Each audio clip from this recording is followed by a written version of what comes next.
Grant Park is in South Milwaukee. It's 381 acres of parkland with trails, pavilions, playground, and this one particular trail which has 7 bridges on it. There have been reports of there being screams from the woods. Screams and laughter, footsteps walking towards you, the heavy breathing. And with these footsteps and heavy breathing, there's this complete sense of dread that accompanies it. Dancing lights in the woods, all kinds of reports. And then the apparition of the woman, the lady in white, who is said to roam that property in search of her lost sons that may have drowned in Lake Michigan. We've got a lot of weird phenomenon reported at Seven Bridges. People hearing snaps, movement in the bushes, rocks being clacked together. In one case, I found an author who took somebody out there and had a softball-sized stone hurled at the trail right in front of them. And it rolled across the trail. These are almost like Bigfoot or cryptozoological reports. And my personal favorite, people have seen a humanoid figure that look like a praying mantis. These are deep legends that are seated in the southern Milwaukee urban area. There's a number of urban legends about this place. Women and children murdered in this park. Reports of these murderers committing suicide in the park. These are urban legends about Grant Park. There are rumors of people hanging themselves from these sturdy beams on the covered bridge.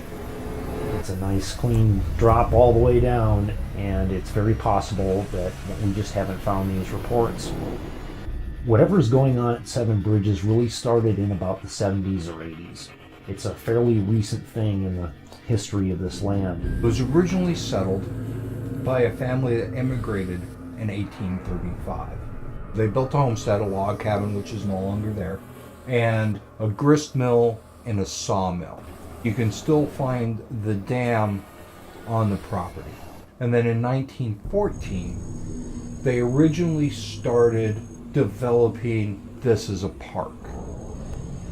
1935, during the Depression, as part of a Civilian Conservation Corps project, the U.S. government spent a lot of money to provide jobs for people, and they built all these trails throughout this park.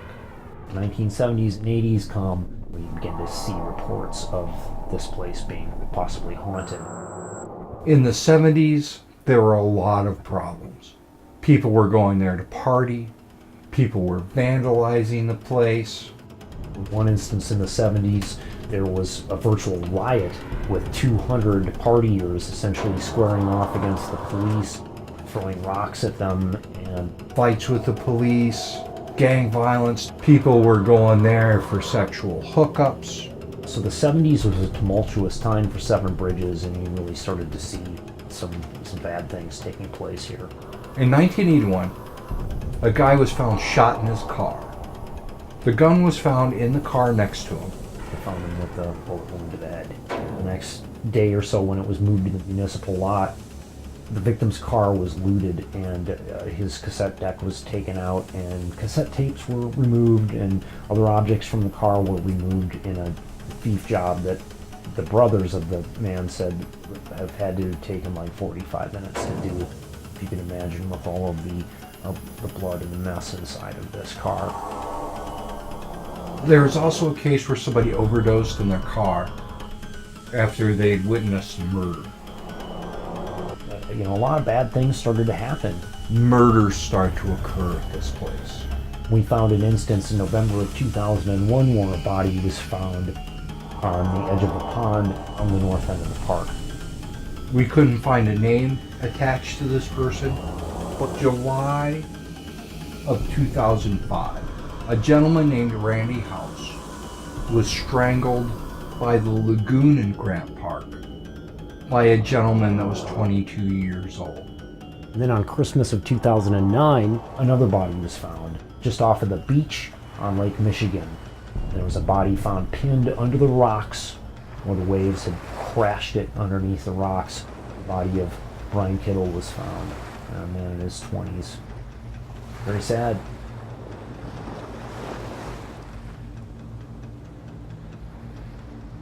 Tonight's big story is a creepy find. It's something you don't want to see anywhere, let alone a public park. But Milwaukee County Sheriff's deputies are looking into what appears to be the aftermath of animal sacrifices. In late 2014, they found a decapitated rooster in Grant Park.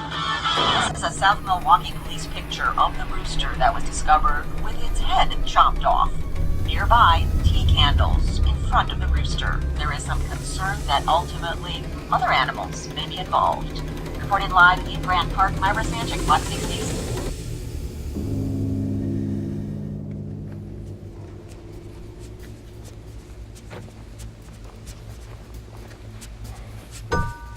We decide we're going back to Grant Park to do a second investigation.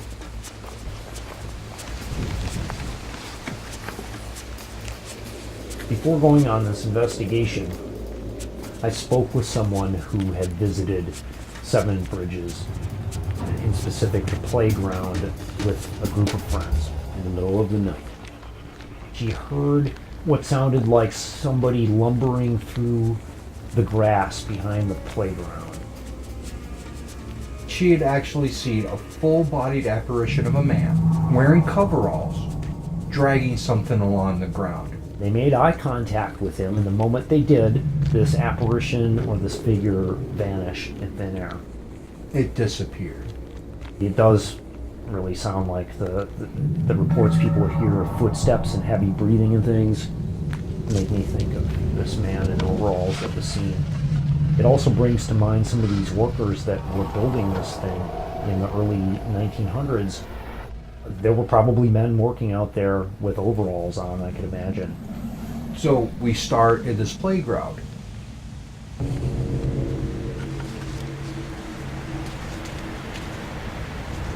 There was a lot of wind kind of blowing around, unfortunately, so it played havoc with their audio equipment. But we gave it a go anyway and did an EVP session around the playground area.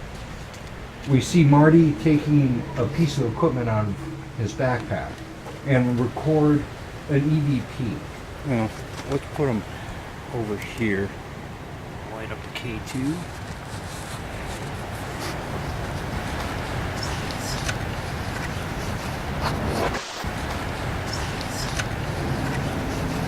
So we've got this voice on our voice recorder and on Tom's camera, and it sounds like it says something like, "Say something."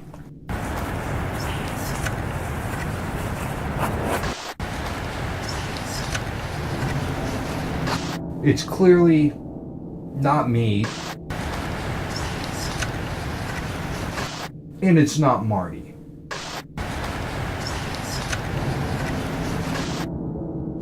Come to communicate with you.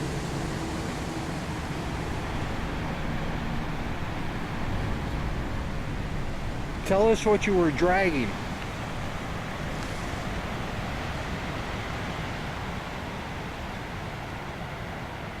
After a little session here, Hey Marty, here comes a car. and a brief almost encounter with the police, Alrighty. I don't think they saw us because they didn't come back. we headed over on the trail from the playground area to the entryway that takes us to the covered bridge area. And we thought it was important because during our first investigation there, this is the direction from which we heard a scream. Please make a noise. Because if you're here, This sort of banshee-like scream. Did you hear that scream? I totally just heard a scream. hanging over on the path now.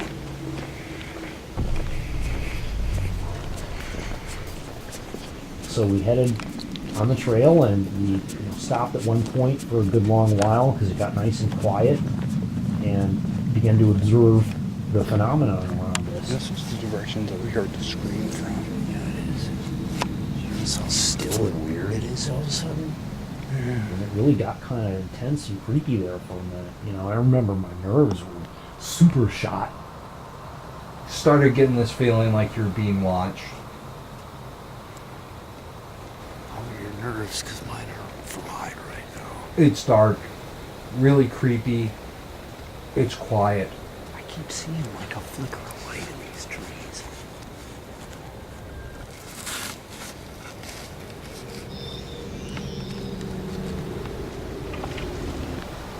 You hear some knocks. Heard a knock. See the blinking light.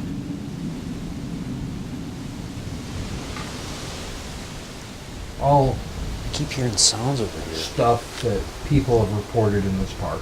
And I keep hearing from up there. You hear that?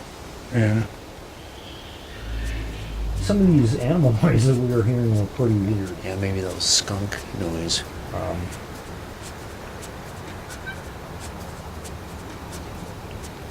It's just not like a monkey. So we moved on towards the covered bridge.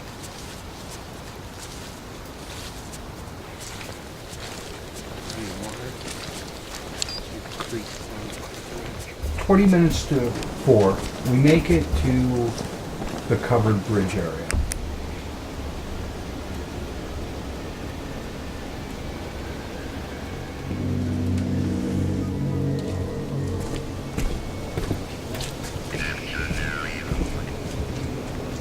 We start setting up our equipment.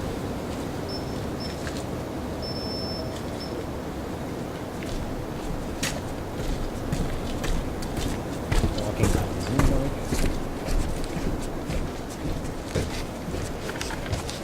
Picking up the Sony. The urban legend was that a lot of people hung themselves from this bridge. So Marty tied a noose Playing yourself. for a trigger object. Placing a Sony handheld recorder mic onto a noose. We're going to lower this thing down into the ravine.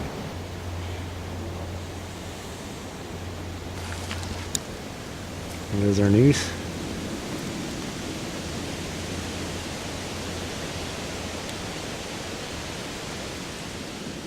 Got our REM pod fired up.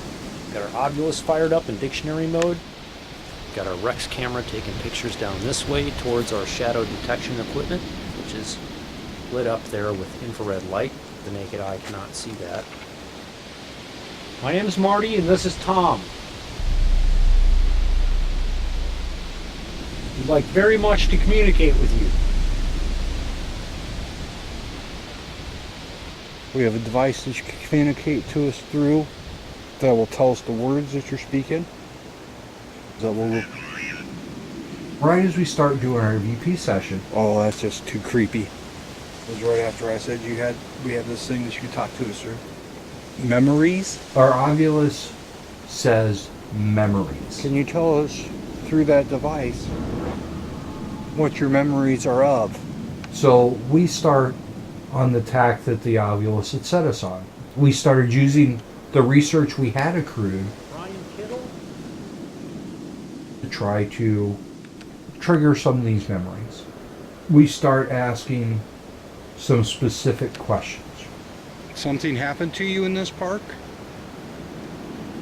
At one point, I was standing over by a trigger object where I lowered the mic down with the noose, and I felt this getting a sensation on my arms and chest, like super creepy electrical sensation, overwhelming. Like, Hair on my arm stood up, weird. feel it on my chest, What's your name? gets our attention. There's a woman out here with us that was harmed by a man.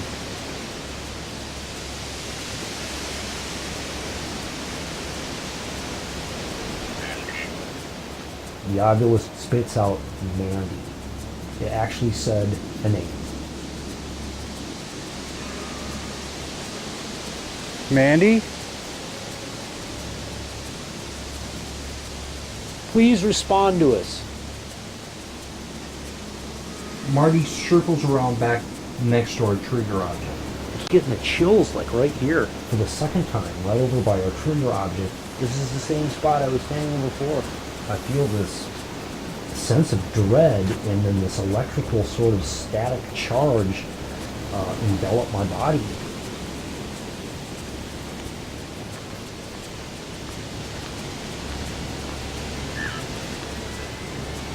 W-I-R-E. It says 3 consecutive words. Obviously said action. Said hours.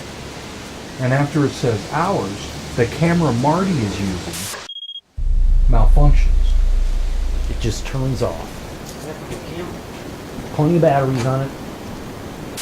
Shut off for a second. I don't know why. I was doing for battery. 295 minutes. After this, the Ovulus says,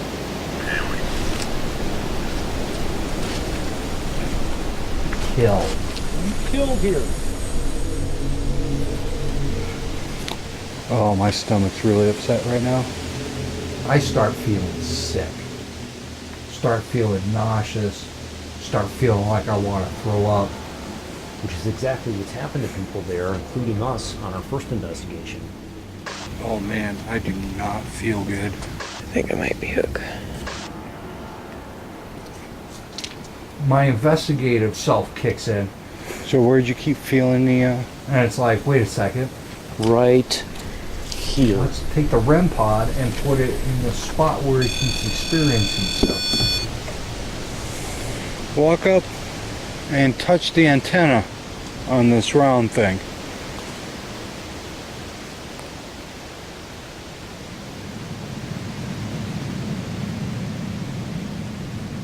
It's 4:22. We were pushing like 4:30 in the morning, and with the park hours, we really thought it was about time to pack up. Pack up our stuff, we're gonna go. So we close up our session, and I go over and I start pulling the noose up.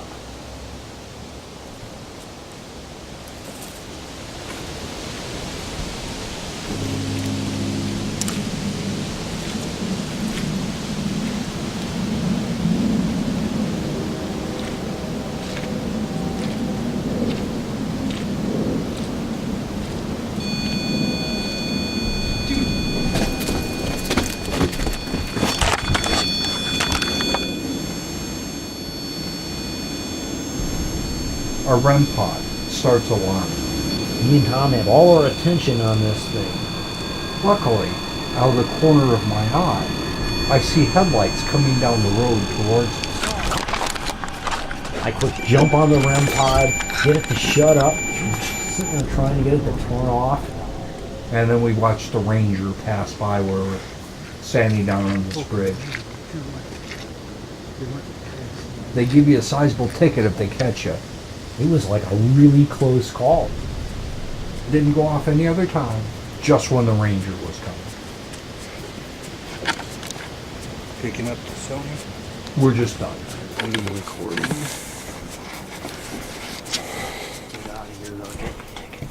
Horse breed by a skunk.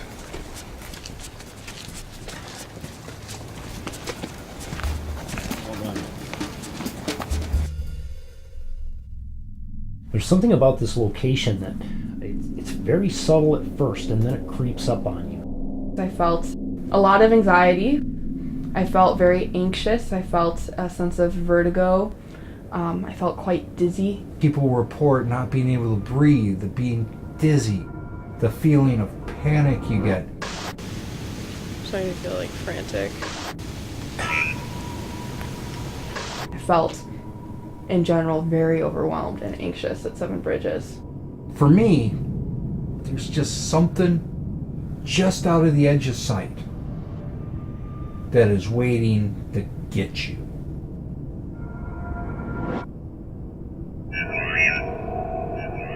The series of words that came out of the Ovulus paints a picture. Whether it's a picture of Mandy saying this or her killer saying this, If you want to put those responses together, it's telling us the story of a woman named Mandy who was murdered here. tortured for hours, and then strangled with a wire. If you look at this statistically, the probability of some of these words coming out really just have to be astronomical. We scanned for hours through articles and police reports and news sites online and couldn't find anything. Dead end everywhere. People allegedly hung themselves on this bridge. There's no proof of it, but don't know if it went unreported or not. It would really shock me to find out that no suicides actually ever did occur at this bridge, which is why I was surprised I didn't get any voices on the trigger object audio track from the recorder that we put on the news. And these things do get buried in newspapers that don't necessarily come up when you Google search the stuff. I personally feel like they've used different names in any type of news report to obscure negative events due to the city's desire for Seven Bridges to be a really great success and a tourist hotspot. I have been able to document some of what people have reported. The crew heard a scream coming from the woods, and that's one of the reported things that occurs at the bridge. Because if you're here, The EVP we got in the playground, we've recorded knocks, the dancing light, this series of obulus hits.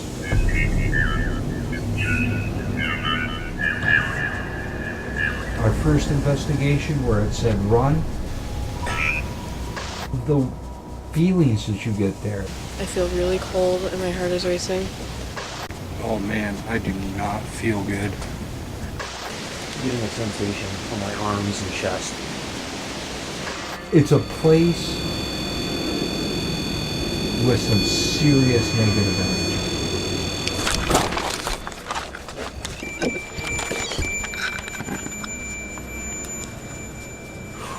Seven Bridges is, I think it's a complicated one. I think there's multiple things going on here.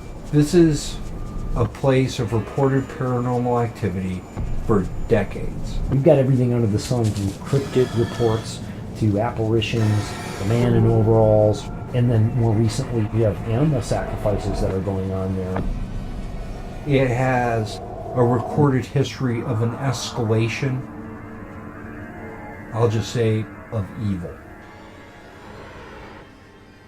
Our work here isn't done. We've had 2 brief investigations at this place. We need a lot more work there. I'd like to go back finally and catch this place on a full moon, the right humidity conditions, and that place is going to unlock. Seven Bridges really has the formula for haunt.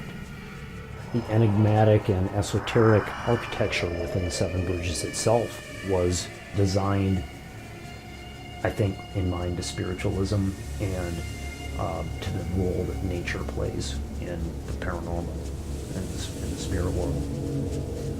It's a stage for spirits.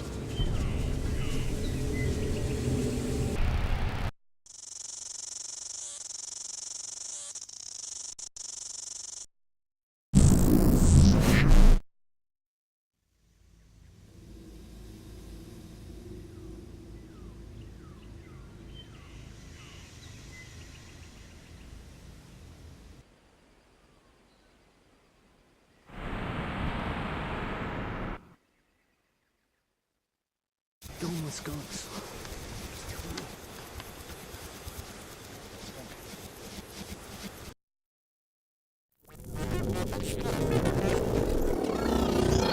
It's not a mouse.